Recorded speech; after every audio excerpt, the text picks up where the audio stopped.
Bethlehem Vem Carnivalคนอันนี้ตา Bethlehem Walzola Carnival ว่าใช่นี่กันเอ็นังเฮียเกย์จะนี่อ่ะลูมันน้อมแล้วนี่ตู้ตาหนูเทนี่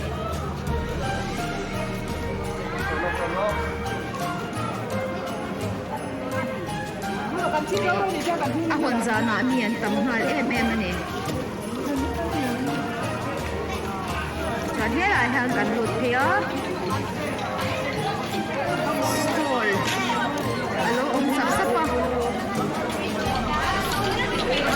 นายอันนั้นนั่นว่าที่เป็นไลฟ์สโตลหันเจริญทั้งคิลมันเขาหนาจริงอย่างนี้อันนั้นโอ้ยเพี้ยนเลยมั้ง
next stall.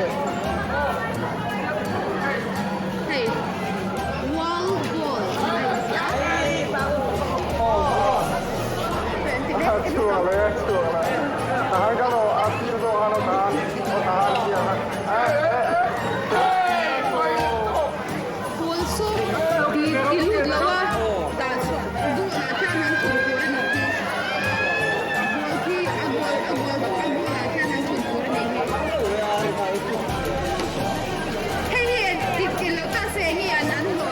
Zami. Tin zami an man do na ni chu.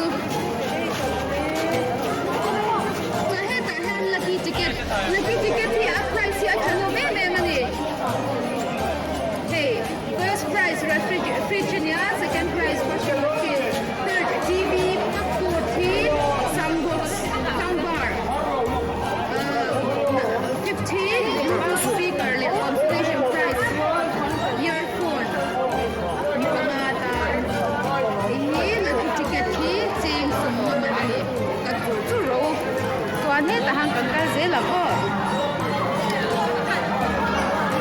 Tuan, dia layan face painting ina.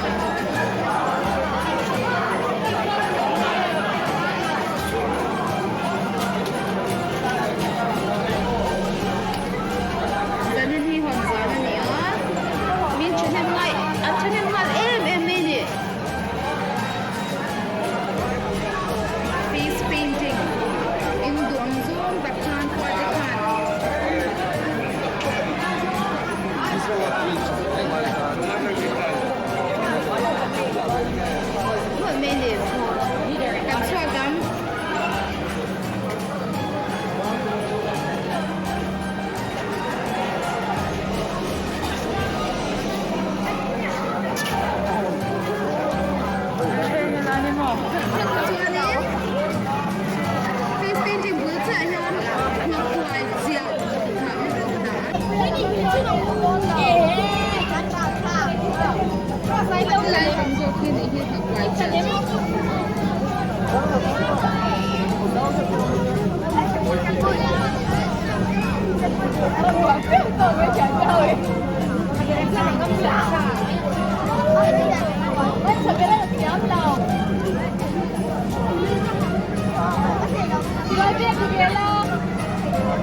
Mua nó về.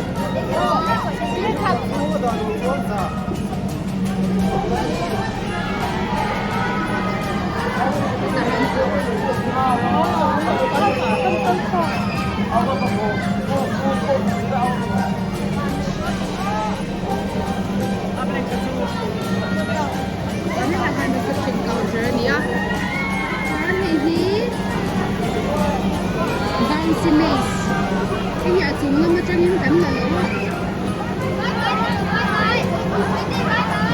Lo pangin tilim na.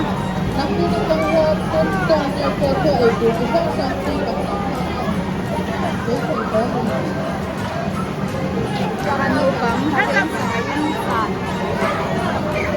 Tuan, cái lẩu hi bang xì lẩu không đúng không mà sẽ dành hàng là sẽ được tuan hết rồi à cho nên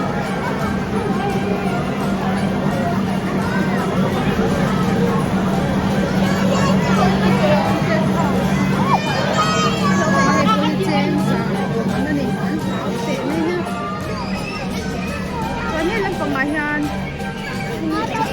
stall om na turan niya masih andon na luar lucia loba kita hianin a tour sang alom do na chuan helai si ra hian tattoo temporary tattoo season cheng som nga changa zanga cheng hianin a template sang oma du za kha shan the ni couple se tan po matching tattoo ati the ni chuan he lai si ra hian top to mo kan ti me the ya he ngowi chu put sol tur la ni mela he lai nunga son hil al omnen chu kan en le ang a chu